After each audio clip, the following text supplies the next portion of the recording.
Boy, oh boy, are we going to have a fun episode today. I'm jazzed up.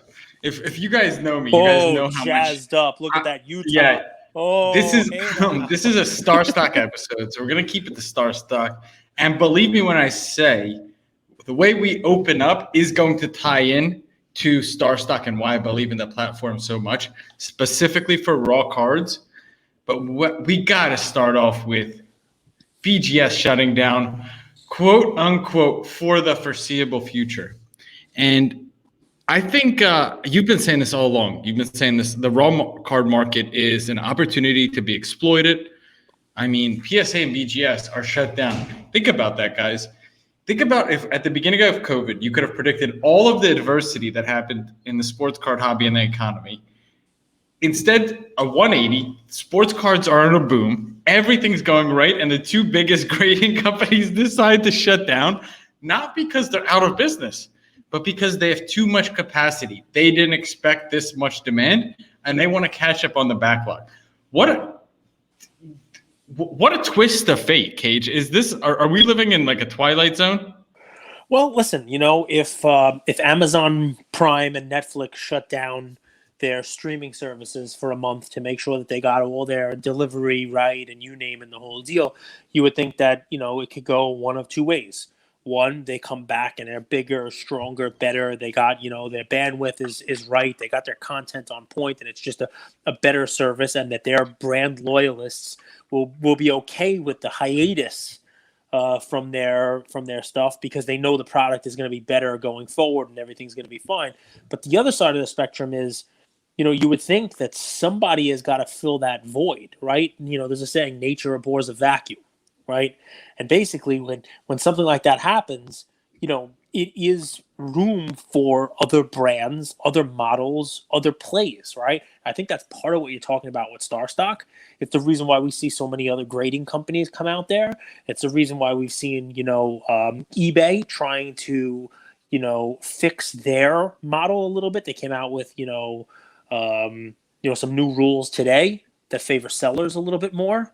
They still have return issues and whatnot, but this was like bid retraction issues and stuff like that. So even they're tightening the screws a little bit on, on the sports card category. So yeah, I mean, listen, I don't want to say anything bad at all, because here's the I'm going to give all of these companies the benefit of. Well, you can, but I'm going to give all these companies the benefit of the doubt that they're doing this so that the long-term product for the consumers is better. I'm going to say that PSA shutting down to get their backlog up and to, eventually open up, the product will be better than it was before, and that they're able to actually, get up to speed and do what they need to do. I'm going to assume and benefit of the doubt that it's the same thing with BGS as well, and that in the long term, we'll all be better for it. You have a different take? Yeah, drastically different, specifically from BGS. Let me read this to you. Okay, so I hope this letter finds you well as the world tries to get back to pre-COVID days. Beckett has intentionally been quiet over the last few months. That is not because we've had nothing to say or no reason to be proud. We could have been bragging about keeping our services fully open to the public without a price increase. You increased prices.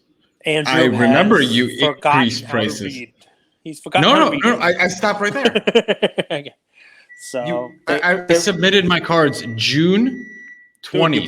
Your burrito's ready in the microwave. That's my hot take. It's my hot take. I can't wait. June 20th. And right before that, they increased prices. So that's a blatant lie. Beckett did increase prices. Why would I believe them anything they say? I don't know. I think dude, listen, my take on Beckett, again, I'm not going to fault people for trying to stem the tide and figuring out a way to try to, right the ship. So I have no issue with this. I guess I'm bold cotton. You've been in it's the a hobby bold strategy, Cotton, right? It's a bold strategy, Cotton. Let's see how it plays out, right? Is that okay. from? Let's take this a different direction. You've been in the hobby for a long time. Yes. It doesn't seem to surprise you that these companies play like this game of smoke and mirrors. To me, it's surprising. Well, what's the smoke and mirrors? Dude, can we just say right on its face that maybe part of this is just that they have seen a groundswell of demand that is so much over the last year or so that nobody could have predicted, no one could have expected it. And then when you layer on the fact that Beckett is likely the biggest beneficiary right now of PSA closing down. So in addition to this huge influx of cards being graded over the last year, they've also been hit over the last couple of months with probably a lot of overflow. Now, not everything that would have went to PSA, but a lot of overflow that people don't have a PSA option. They're now, shifting to BGS, to Beckett. And, it's kind of like that waterfall, right? The little fountain, like a little staircase down.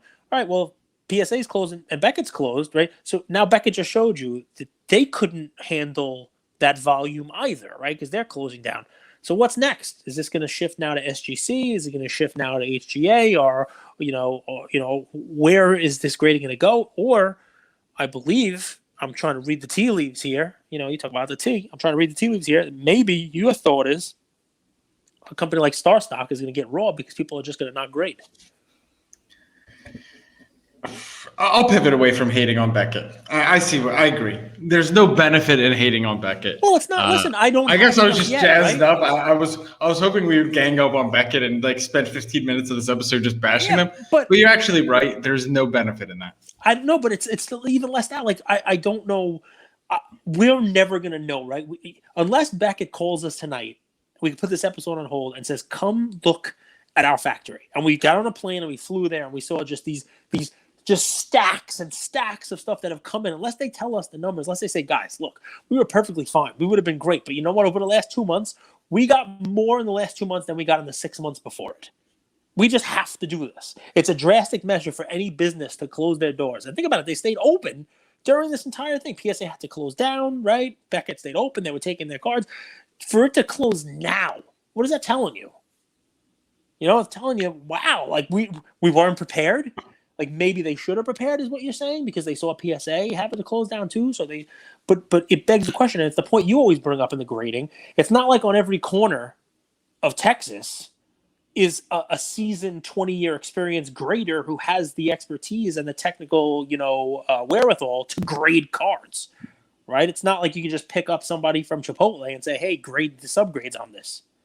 So it's tough, man. So you're saying give them benefit of the doubt. What do they stand to gain from this? And I guess I don't know. I don't understand what's so difficult for these companies to process.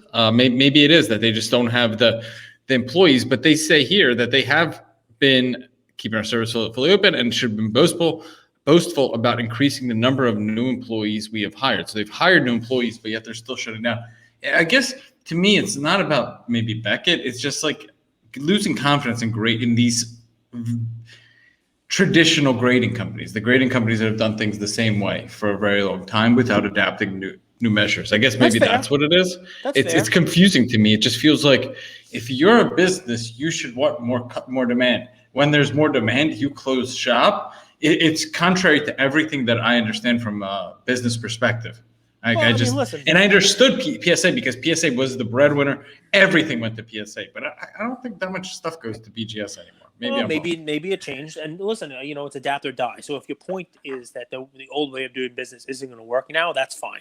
What I would counter with is these guys have probably seen peaks and valleys. They've probably seen up periods where there's an increased demand followed by a down period where there's decreased demand.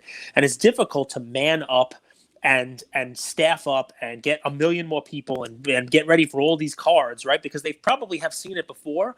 And then they get huge, staff, employees ready to rock and maybe another location.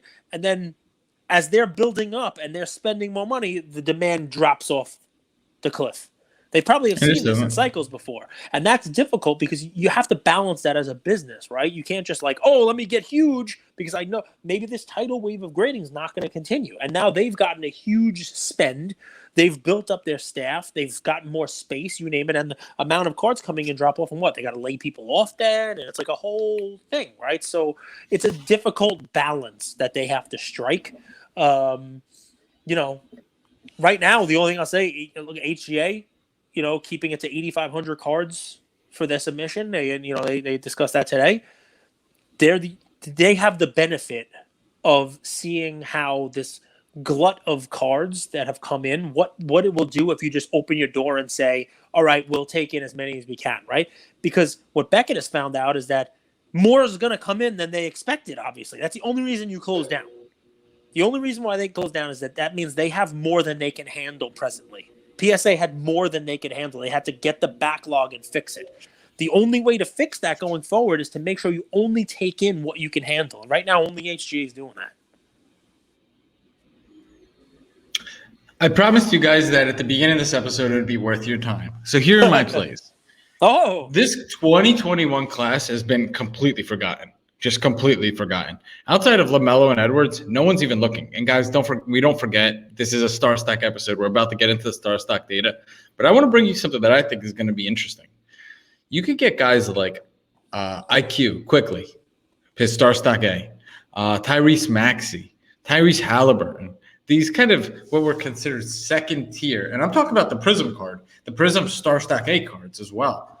You get them on StarStock cheap. You get quickly cards for $19. So that's my play. It's very basic. And it ties into the fact that the two places, sure, SGC is taking, cards now and HGA is coming up, but it has to do with the two big grading companies being closed. I think you're going to see more and more and more of these cards flood to eBay, raw cards flood to eBay, flood to StarStock. And I think if you wait a little bit, you're going to be able to get some really, really cheap raw cards in good condition. And why I like StarStock is because you're going to be able to see the condition of the card, or at least some kind of condition of the card. Can I tell you something? Just an observation. So I think StarStock, I think they might be the better play for graded.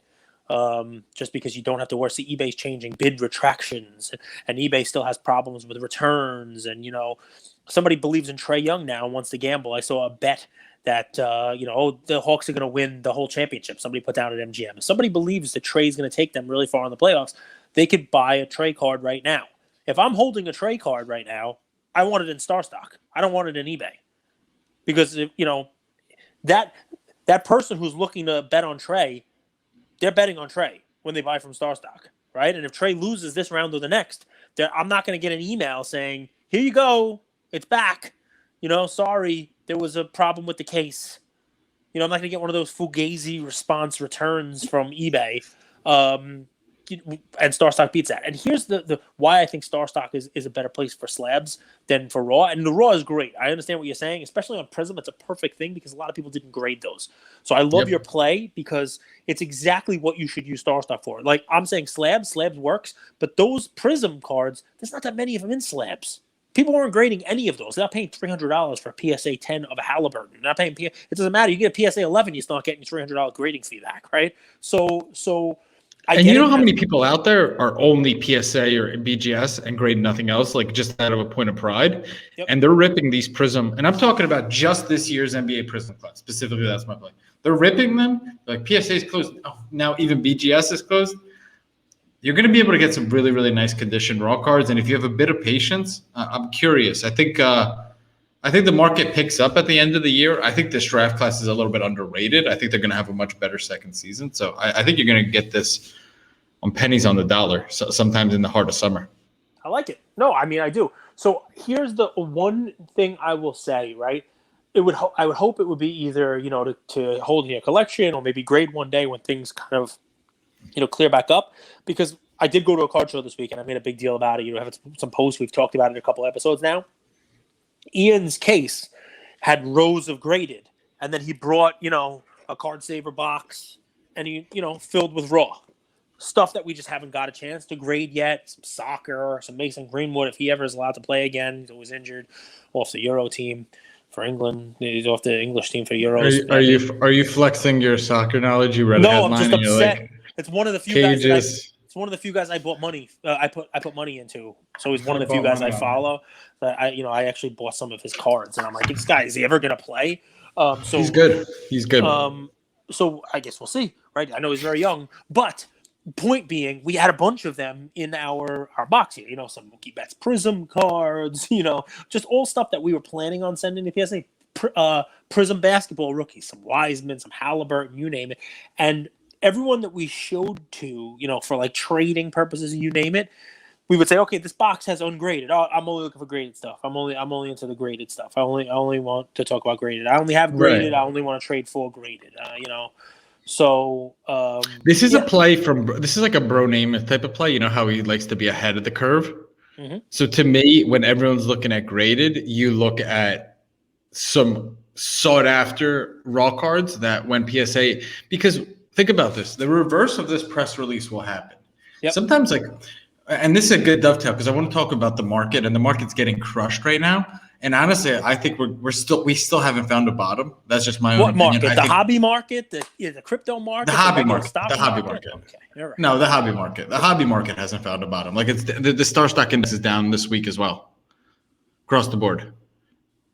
Yep. So here, like the NBA index is down 6%, MLB index is down 9%. They're going to have an NFL index, but the point is, I don't think we found the bottom necessarily with sports cards, but I think when you're in a period like this, it's hard. Like you forget that there's going to be tomorrow. The inverse of this is going to happen. There's going to be a time where PSA reopens and says, "Hey, we're accepting bulk submissions. We're all caught up. Maybe this is November of this year. We're all caught up and we're expecting bulk submissions." And now you have a raw card that of a good player, of the sought after prism, of Tyrese Maxey, of IQ, of Halliburton, of Wiseman. I mean, we talked about this class in general. It's we think it's going to be kind of like that Giannis class, where someone from the top 10 or top 20 is actually going to be the star. And you got these cards cheap in a down market, and now you could sub them at that low price again, because it's going to happen. It will. Maybe it's 6 months, maybe it's 12 months from now, but it will happen. So I think this is kind of being ahead of the curve. I love it, especially for this Prism one. We've talked about this. This Prism class, I think, is going to start to be the other end of that bell curve. You know what I mean? Because people just have no option, really. And if there are a lot of people with brand loyalty, there's a lot of people, who will only agree with one company. You're 100% right about that. And I think StarStock is, for many, many reasons, a very good option for this year's Prism class and for so many other cards right now. So yeah, a little less serious tone. We came on here a little serious. I'll have some more fun. I apologize. You're upset, man. I get it, and let me not poo-poo it, right? Because we're in this hobby, right? And we are in it daily. And when news like that comes out, the news like that doesn't come out every day. That is the number 2 grading company basically shutting their doors. So right now, the top 2 companies in grading are not taking cards at levels that the vast majority of people can submit at. I will not submit a PSA card for $300. I just won't. And now Beckett's closed. So yeah, I mean, that is, to say it's newsworthy is an understatement. It's a huge thing. And what's amazing about it, not the point I think you're trying to make, is this pandemic, Chicken Little, the sky is falling, the hobby's going to fall apart, was March of last year. We're talking 16 months ago. Beckett's managed to stay open through thick and thin, basically through all that. And now Fauci is saying everything's great, all remain calm, all is well, and Beckett closes. I mean, it's odd, right? So I get it. I'm not trying to poo-poo it at all. Odd is a great word to describe it. Thank you. After all that, it's odd. So let's go through the data, okay? 57% of the sales, baseball. 57%. Huge. Baseball, you said it all along from the first time we said anything about StarStock, that baseball is going to kill on StarStock because it is basically a daily fantasy platform, and you can see how people are performing. You'll see ups, you'll see downs, you'll see pitchers with no hitters, you'll see batters who come in and have 2 home runs, you'll see young players that are going to be called up. And look at that, 57% of the sales were baseball. You want to take a victory lap? Top five players by sales value. Luca, Trey, Vlad Guerrero, Tatis. You called that. You said these 2 guys are going to be pegged against each other the same way Luca and Trey are since they've come into the league. 100%. You want to take a victory lap? And they're both playing. I mean, come on. And Luca and Trey are in the playoffs. Trey might actually advance. Luca, who knows? Right? Luca's a little hurt. Vlad's having a great season. Tatis, with any luck, staying healthy. The dude, there are articles talking about a 50-50 season. 50 home runs, 50 steals. He had his 16th home run last night. He's got double digits in steals. I mean, he's not exactly on pace, but he missed some time, missed a couple weeks there. So if he stays healthy, there are people talking about 50-50 season, which would be ridiculous. But he's got the wheels. He's got the power stroke. I guess if anybody could do it, that's somebody we could talk about doing it. That would be amazing. You talk about, just two young guys who are showing out. Yeah, 100%. And then Ja Morant, man. Number 5, don't forget. Our boy Ja. Zion, not to be seen, but Luka, Trey, Ja, Vlad, and Tatis. Look at that. I mean, you want to talk about StarStock's vision of having liquidity and having cards on their platform with liquidity? Are you going to find five more young, talented players with liquidity than that? Luka, Trey, Vladdy Jr., Tatis, Ja. And I'm sure if we expanded that out, you'd have Acuna probably in the top 10 as well, because he's like in the MVP race right now. I mean, he's just having an amazing season. But yeah, I mean, that's cool stuff. Look at that data right there. That's a top 5 list to be proud of. If I was holding Jack cards, I would sell them. But it begs the question. So this is the question I've been having, and all this time I've said Luka's head and shoulders above Trey. But what do you think that multiplier should be? And my curiosity is, like, I'm looking up right now the Vlad to Tatis multiplier, but the Luka to Trey multiplier, I think that's got to get closer to 1-to-1. Right now, it can't be 3-to-1 like it's been for a long time. We've probably had that conversation 10 times in 350 episodes, and the answer that I always settle on to is it's always going to fluctuate. And right now, Trey's performance vis-a-vis Luka and Trey's team performance, which looks like they might advance to the second round. And, right now, I'm not so sure you'd say the same about Dallas. Plus, Luka looks a little injured. You can understand why people might be looking at Trey's stuff a little closer to Luka. 1-to-1, I wouldn't say that. Like, Luka's a more complete closer player. To 1-to-1. But yeah, I mean, but we've seen it 4 or 5-to-1, not just 3-to-1. We've seen it 4 or 5-to-1. You know what I mean? So definitely right now, if you run those things the same way, it's like Bitcoin and Ethereum. I mean, they're gonna do one of those kind of things, and I get it. I really do. And look, Trey, his cards are down. They're still down tremendously, right? They're still down. People, once you lose that hobby momentum, it's very hard to get it back. But you're right. We're in a down market too, which it's tough to pick winners in a down market.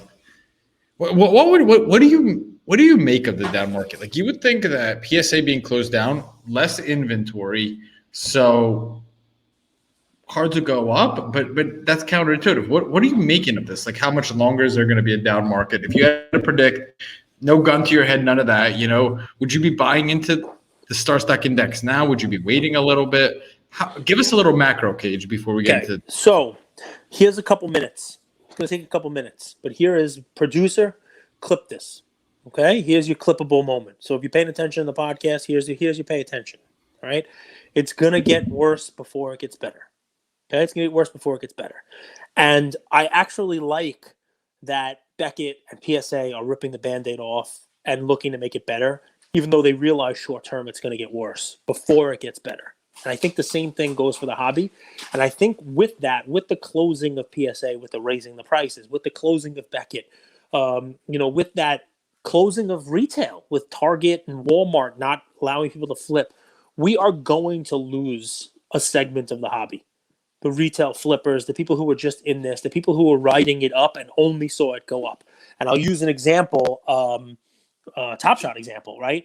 Back in February, this Cool Cats Master started, and everybody was going crazy. Tyler Hero's Cool Cat moment was selling for over $1,000. It's like $12 right now. Okay, over $1,000 down to $12. Right.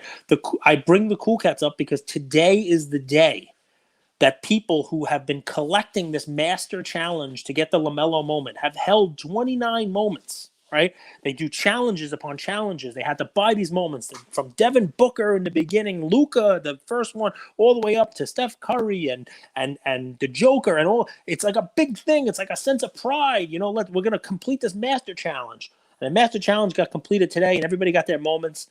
And people are already undercutting the hell out of each other on the LaMelo prize that they got. They're selling it for a couple $100 each, $500, $600. So as long as that's going on, as long as we have that race to the bottom, that people who are in it, quick flip, trying to get their money and get out, and they're only there for the that ride up. And as soon as the rocket ship towards the moon makes a slight left turn, makes it look like it's going to start to come back towards Earth a little bit, you got a lot of people that jump off the rocket ship. A lot of people that jump off, right? Maybe they jump to the next rocket ship that's flying by. That rocket ship might be called Bored Apes or CryptoPunks or camels or Zed horses or tickets. I have no idea what they're going to jump to next. But you know what? Get on that other rocket and get off cards. And as soon as the card rocket is filled with people who are here with a combination of collecting and investing in mind, with a longer term view, with an understanding that this hobby's been here for a long time and it never really has had that straight shot up that it's had for the last 18 months. People who are not expecting that to continue, but will understand that this is a legitimate asset class that will grow over time. Once we're back to that, we've gotten through that initial pain. There's a little bit of a downwards. I think we're going to pick back up. But like I said, it's going to take a little bit of pain in the beginning, right? It's got to get worse before it gets better. I think not an issue, but maybe just an observation. When things are going up, you have recurring cash flow because you could sell out of a card at any moment. You're in profit, so you don't mind. So you have consistent cash flow. When things are going down, you're tied up in your assets. You don't want to sell them for pennies on the dollar. But the issue becomes not the investment, it's the cash flow, whether you need that cash flow to live off of or reinvest. So you know what's when comps keep going up and everything's good, you're right. I mean, cash flow is a huge thing, right? But you know what else comes with it, right? When the market's bad, you get a lot of bad taste. You know, a lot more posts out there of negativity. You get a lot more posts of cynicism. You get a lot more people at card shows who are, that comes from 3 months ago. It used to be, no matter what you paid at a card show, next month is going to be worth more anyway. And I got this bargain, and look what I got, and I bought this for this much, and now it's going up. Now you're seeing, oh man, the Dallas show. Everybody wanted comps from Golden's auction in February. People are nuts. People are holding on to their cards. Now you don't have the sales. You don't have the cash flow, like you say. You don't have the liquidity of these cards. And then you get all of the geniuses who were right about every single play they made last year. Now the geniuses are telling people, well, you should be in low pop. You should be in RPAs. What do you mean you don't have $50,000 to buy a Luka RPA? Of course you have to have that. I mean, come on. I mean, so... Well, here's what I would do. I would get scrappy. I would go back to the basics, and I would find adjacent ways to make money, whether that's on card supplies, whether that's on selling old household items from the basement, and I would use that money to reinvest into the dip. That would be my move. I would create a small little card supply business on the side. I would hustle and do like the trash talk, go to the bazaar. I would go to the basement, see what are some items I haven't used in a while. What are just some jerseys, maybe I have some old jerseys that are selling for a premium now that weren't. I would sell ancillary things and reinvest and kind of dollar cost average. That would be my play. Maybe not now. I would maybe wait a week or two. Like I agree with you. It's going to get worse till it gets better. I think it's going to be kind of one of those summers, if you really think about it. But I fully believe that next November, December, January, we're going to be back picking things up. That seems like a long time from now. It'll be here before you know it. It'll be here before you know it. So what am I going to tell people, right? What would I tell people during that time? People who don't have a basement. People who aren't going to run around the garage sales. I still think there's plenty of plays and cards to enjoy yourself and also probably make a little bit of money. Somebody out there is smart enough to already be looking at my strategy of free agents because Gary Trent made the top performer list, Gary Trent Jr., right? So there's other ways of doing this. Take a look at the data out there. Look at the StarStock stuff and look who's down, right? So Mikal Bridges. I might take a flyer on somebody like that, right? He's down. His prices are down. And if the team advances, now with Anthony Davis being out, maybe he has a big game in the next week, right? StarStock provides this opportunity to kind of do cards with a daily fantasy for people who are actually watching the games, enjoying this, and seeing something in these players, right? DeAndre Hunter also made the top 3 list of worst performers, right? Well, you know what? It certainly looks like that Hawks team is probably going to advance. I'm not going to say guaranteed, but they're up 3-1. The odds are in their favor. maybe DeAndre Hunter shows up in one of those games and you're now buying him for pennies on the dollar. The downside on something like that's beaten up, maybe it's not a bottom dweller, maybe it's not catching a falling knife, but those are the opportunities in a down market where someone is not just down the normal price from being down in a down market, but in addition to that, they're also being beaten up because their performance hasn't been there.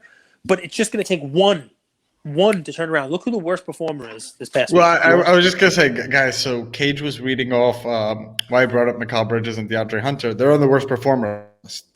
But he omitted, for whatever reason, for maybe a little bit of humor, Michael Porter Jr., who's been... I don't like rubbing anything in, man. I mean, it is what it is, So, yes, the worst performer in all of sports cards, the worst performer on StarStock this week is Michael Porter Jr. And that's rubbing it in how? That's data to the world, to the card collecting community, who no matter what, Mike. So they used to call John Gotti Teflon Don, right? Because nothing would stick to him, right? Couldn't stick the case to him. Doesn't make a difference, right? By the way, I'm watching some Mafia interviews, and it's freaking awesome. I'm glad you went with John Gotti. I just watched his underboss. Why can't I remember his name? Which one? Sammy the Bull Gravano? Yeah, Sammy the Bull Gravano. That was a good one. It was a Patrick Bet-David. We had him on the show. Interview Sammy the Bull Gravano. It was freaking awesome, man. They live a cool life. I'm not going to lie. Sammy, listen, I have some stories. John Gotti, Teflon Don. Go ahead. Sorry. Sammy's house was not that far away from mine in Staten Island. Yeah. So in any event, it's the point. Michael Porter Jr. He's Teflon. Like the guy could score 3 points. It doesn't matter. People are going to come up with an excuse. He only had 3 points that game because it was a blowout, and they took him out of the game, or he only scored 3 points that game because he wasn't wearing his lucky pair of shoes, tied in a specific manner that his mom told him to tie him when he was 3 years old. Michael Porter Jr. His cards aren't really down.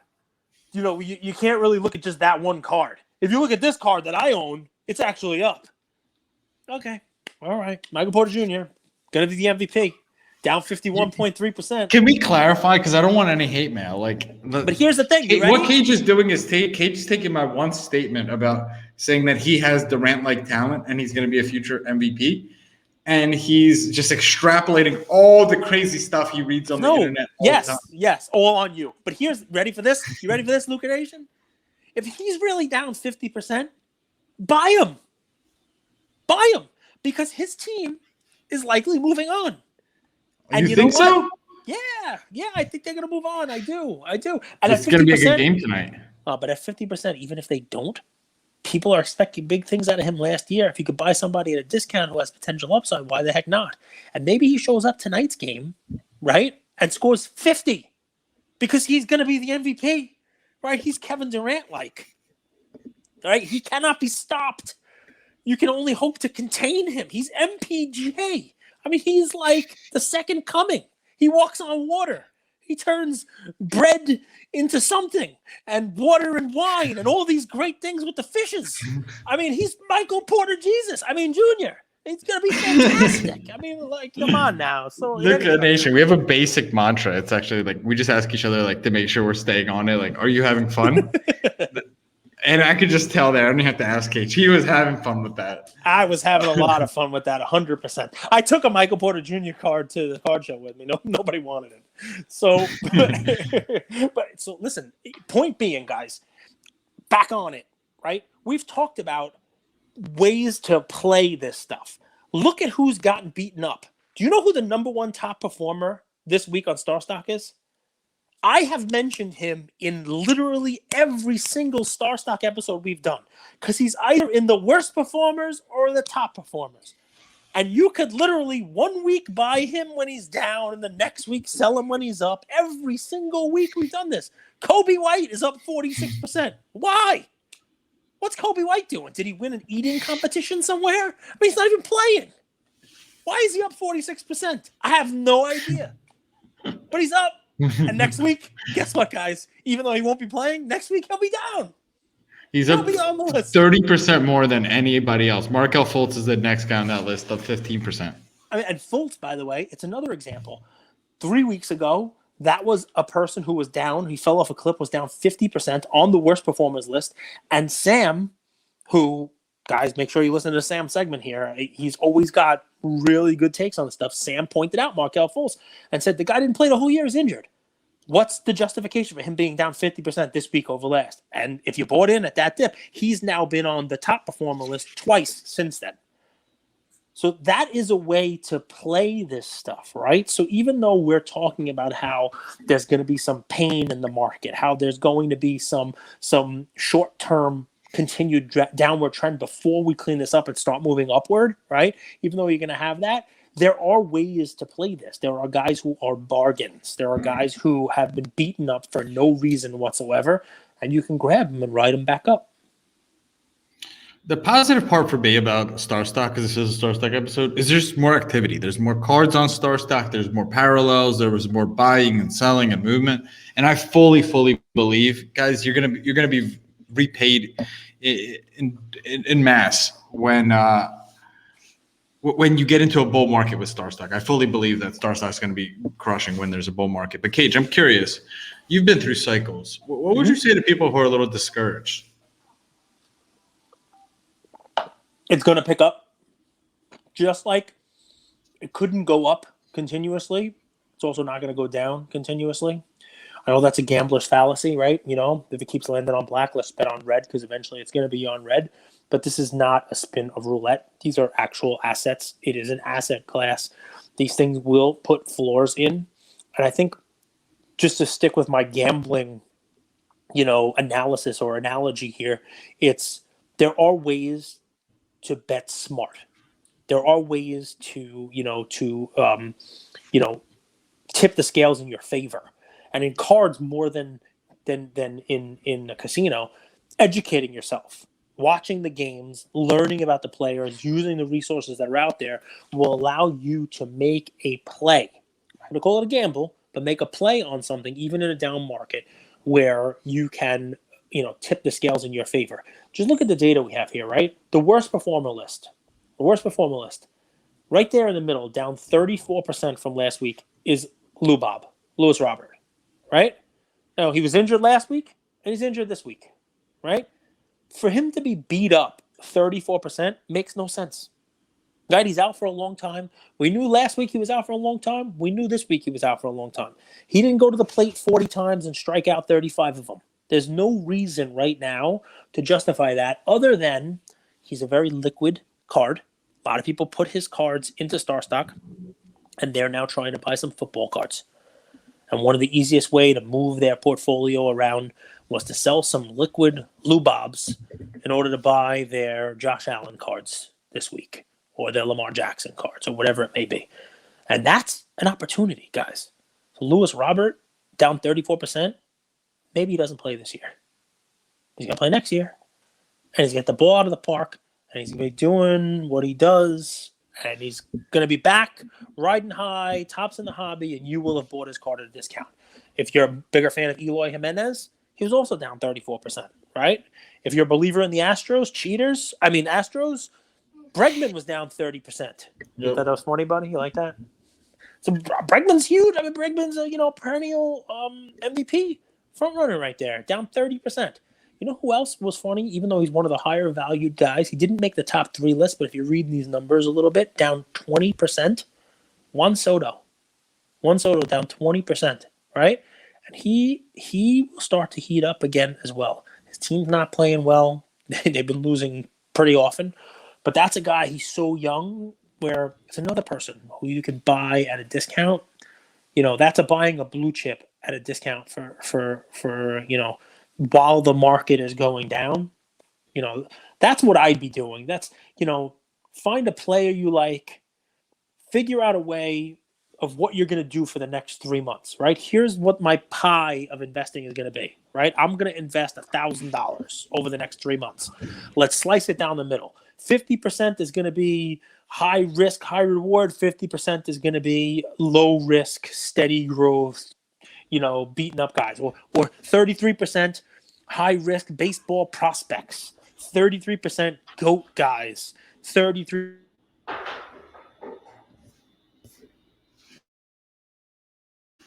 You're on mute, brother.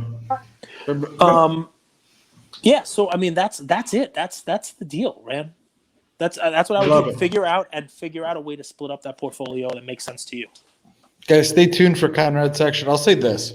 I'm sure you've seen in the last year or so, there's a ton of different content creators, right? But what I've noticed, and we had Hoops and Cards on, and he made a good point about this.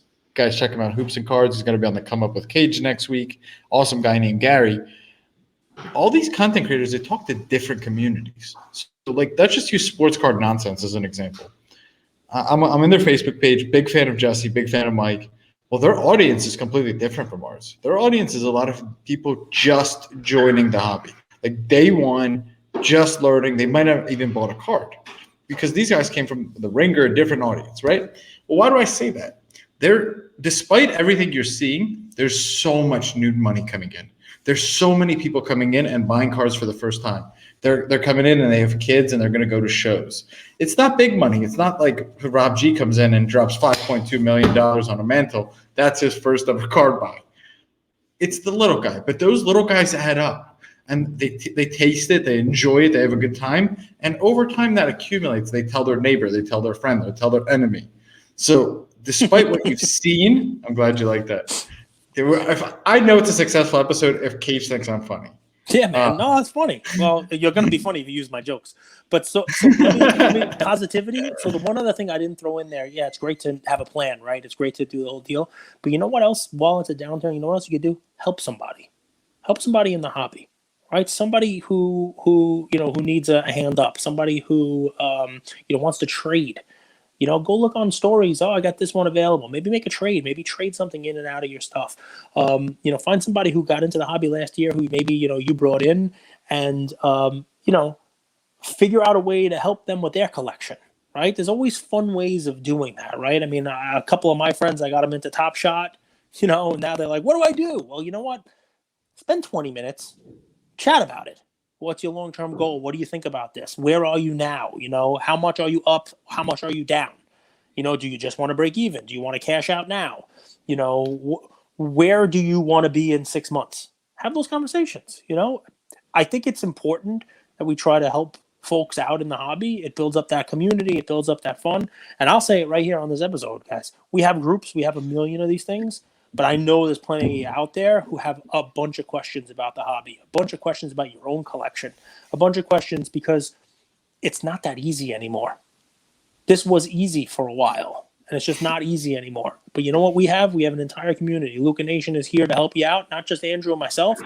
We'd love to get you in a group. We can chat about your cards, chat about your collection, chat about where you think you want to go with it. Get in there with a bunch of people like-minded who are going through the exact same thing as you. Don't be afraid. Reach out. We're here to help. It's a great cap.